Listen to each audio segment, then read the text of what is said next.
Olá, amigos. Hoje eu dediquei a responder perguntas pessoais de alguns seguidores, tá? Eu vou aproveitar até para organizar as respostas para colocar no prefácio do meu próximo livro, que eu achei bem interessante algumas delas. Então, vamos lá. Roberto, suas obras, para quem bem o conhece, são a representação exata da sua vida. Não só nos acontecimentos, nas paixões, nos sentimentos e nas emoções, mas também na forma como você traça seus objetivos e na empolgação e na demonstração plena de felicidade com que você curte cada momento. É isso mesmo? Suas obras e você são uma coisa só? Sinceramente, eu não havia me tocado sobre isso. Afinal, eu escrevo para dar vazão tanto aos meus desejos de passar para o maior número possível de pessoas os resultados dos meus estudos, de minhas pesquisas de campo, como também para extravasar meus sentimentos, minhas emoções, em forma de contos, devaneios e também muitas reflexões, né? Sim, eu realmente me transporto para o texto mesmo, sei disso. Meus amigos sentem isso cada vez que leem algo que eu escrevo. E foi assim que surgiu o primeiro livro, Vira-Volta, um romance em torno dos sentimentos de Álvaro, com a participação de André, Helena, Renata, Milton, Sandra, Jean-Paul Bournet, lógico, não podia esquecer dele, Jairo, Kátia Bournet também não podia esquecer, a sobrinha dele, Roberto e alguns figurantes, como o senador Alberto e Dona Aurora. Hoje em dia, ao analisar a trama, eu percebo que eu só precisei de minha criatividade para dar algum tempero no real, uma espécie de mistura entre histórias verdadeiras, de algumas pessoas que eu acompanhei nos seus desafios durante a vida, né? E a essência de meu próprio aparelho psíquico, meu id e meu ego juntos. Tá? E bem depois, após algumas obras da coleção da parte técnica, metodológica, né, estudos sobre educação, eu consegui publicar minha segunda obra literária, que foi o primeiro livro de devaneios e de reflexões, que é O Menino dos Jornais e Outros Contos. Já nesse livro, em cada conto, devaneio e reflexão, tem realmente um pouco dos meus sentimentos e das minhas emoções. Como eu continuo fazendo periodicamente em meus momentos de reflexão e devaneio, normalmente todos ao pôr do sol. Adoro esse momento. Para inspiração, a mente vai buscar casos reais, lugares reais, pessoas reais. No meu caso, né? Acontecimentos reais. E a partir daí começa todo o trabalho de construção já de uma roupagem, né, de ficção, tentando tornar cada momento mais belo e mais sensível do que o outro. Estar escrevendo nessas horas se torna um incomensurável momento para mim de muito prazer. Vamos a outra. Você pergunta: quem veio primeiro? Suas ideias para a educação ou seus momentos literários? Tá? Bom, as duas paixões sempre andaram juntas, eu acho. Tá. Mas o primeiro livro foi o romance, A Vira-Volta. O primeiro de educação veio depois, que é Afetividade na Educação, Psicopedagogia. Esse, quando for reeditado, vai fazer parte da coleção Estudos sobre Educação. Já são 3 livros nessa área, né? Nos quais eu procuro divulgar os resultados dos meus estudos, das minhas pesquisas no dia a dia educacional. Foi assim que surgiu a Afetividade na Educação, Psicopedagogia, onde eu realizo uma viagem pelos teóricos da pedagogia e da psicologia também, né? Que estão juntas, né? Foi uma viagem interessante, quando eu procurei experimentar na prática das salas de aula cada um daqueles conceitos que estão sempre nas obras clássicas.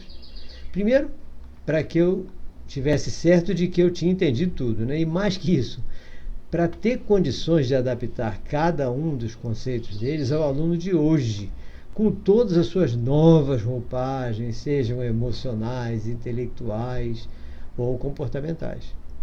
Eu fico triste quando eu vejo profissionais de educação simplesmente ignorarem os clássicos, ou até falarem mal deles sem sequer terem lido as suas obras.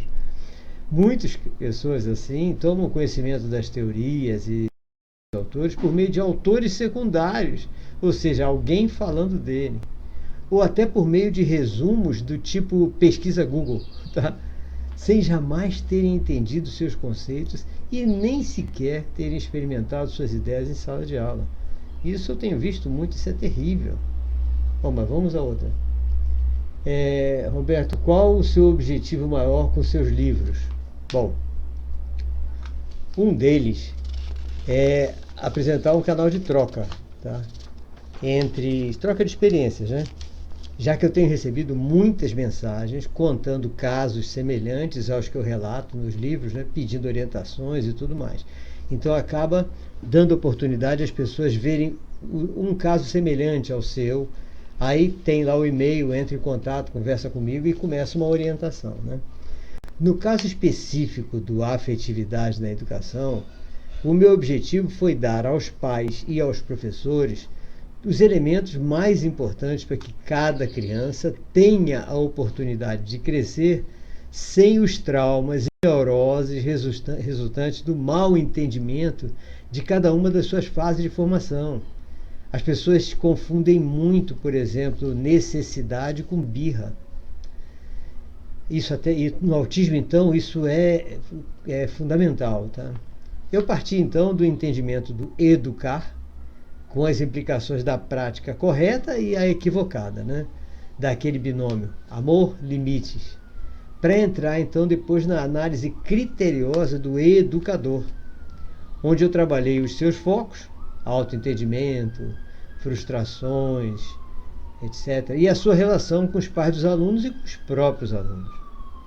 A orientação da família teve todo um capítulo inteiro, onde eu trabalhei desde o ambiente em casa, como a forma de estabelecer uma relação pais-filhos saudável, equilibrada, que é imprescindível, né, para evitar as carências afetivas que tanto destroem os jovens de hoje. A escola em si foi toda analisada, desde a sua correta ambientação, como os planejamentos didáticos, pedagógicos, seus objetivos, metas, planos e tudo mais. O capítulo Educando é o mais importante, quando eu descrevi cada fase da sua formação, tanto em sua parte teórica como na prática, quando eu procurei esclarecer cada resultado dos meus estudos teóricos e experimentações práticas, não só minhas, mas como também dos colegas, né? No penúltimo capítulo, eu analisei o cérebro no desenvolvimento da criança e do adolescente e a forma dele aprender, assim como as anomalias mais comuns. Esse é o livro Afetividade na Educação, né? Vamos ao outro. Professor Roberto, fui designado para dar aula em um colégio público e quando me apresentei, a coordenadora me avisou que eu deveria aprender a metodologia IUP de dinâmica grupal. Como foi que essa metodologia surgiu? Todos aqui lhe conhecem, menos eu. Bom, tudo começou com a minha preocupação com meus colegas de classe que tinham dificuldade de aprendizagem. Isso na adolescência, tá? Bem, embora eu tenha seguido uma carreira na área de exatas, sempre tentei encontrar meios de fazer com que essas pessoas com dificuldades aprendessem da mesma forma que eu. Eu vi que eles só precisavam de adaptação nos conteúdos dos assuntos e paciência do professor. E vi que os professores não conseguiam nem fazer essa adaptação e nem se dedicar a esses alunos, porque havia todos os outros em sala. E aquela organização de sala de aula, as carteiras todas em fila, era impossível o professor se dedicar a um aluno só. Aí a minha busca continuava até que eu li a teoria dos grupos operativos de Pichon-Rivière e comecei a observar como eram as aulas de diversas escolas multisseriadas. Desse estudo e dessas observações saiu a base para a nossa metodologia IUP de dinâmica grupal. Aí eu me juntei com alguns colegas professores, começamos a organizar a estrutura do método e diversos já me acompanhavam há muitos anos, desde a época da Coreia do Sul e tudo. E ela está muito bem explicada no livro Inclusão Responsável, da coleção Estudos sobre Educação. Para esse livro, eu vim observando, analisando, experimentando tudo que poderia ser feito, né, para que a inclusão escolar se tornasse uma realidade. procurei colocar o maior número de detalhes possíveis, entrando inclusive na forma correta de interpretação da legislação específica da educação inclusiva, a Lei Brasileira de Inclusão, a LDB, todas aquelas legislações estaduais, etc. Tá? Vamos a outra. Professor Roberto, na minha escola, você deu uma palestra sobre maconha e outra sobre sexualidade. As duas fizeram sucesso entre os alunos e também entre os professores.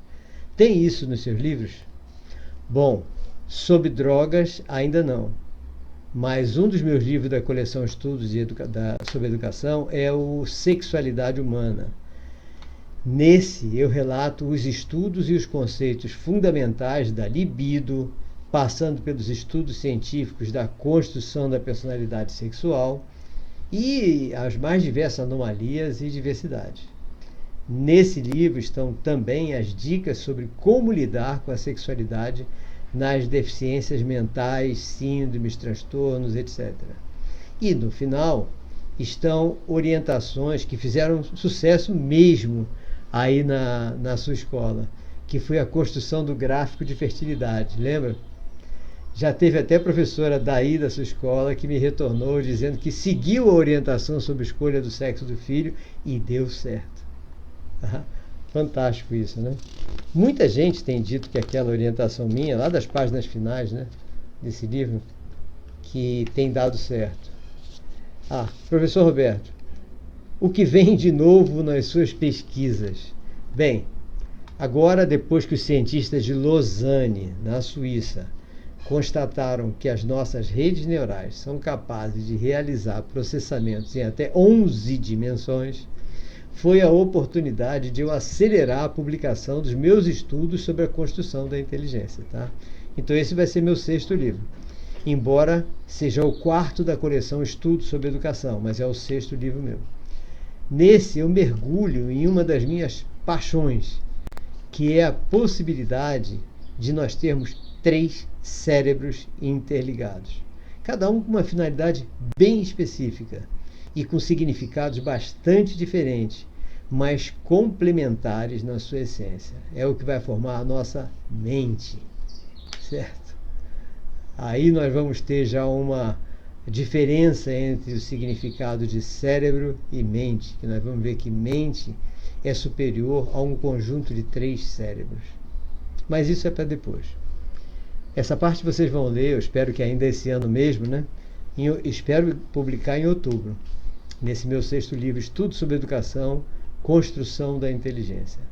Mas cada capítulo já começa a ser construído agora, pouco a pouco, durante nossos vídeos, pelo nosso canal do YouTube. Os textos já poderão ser lidos e debatidos passo a passo, né? Também pelos nossos blogs, robertoandersen.blogspot.com ou aquele outro, robertoandersen.wordpress.com. E a divulgação desses estudos passo a passo tem um objetivo. O objetivo é permitir que vocês tomem parte dessa construção, realizando experiências e trocando ideias. E para facilitar as nossas trocas de ideias, breve nós vamos iniciar a nossa sala de reuniões online.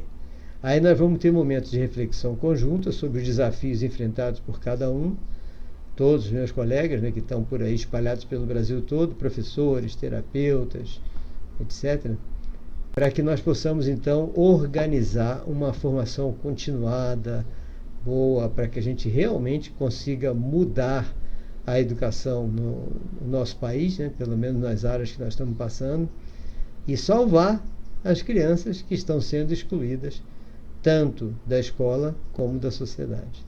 Por enquanto, mandem suas ideias, comentários, sugestões para o meu e-mail, robertoandersen@gmail.com. Pronto, e que Deus proteja a todos nós, incluindo os meus amigos ateus, certo? Recebam todos um forte abraço.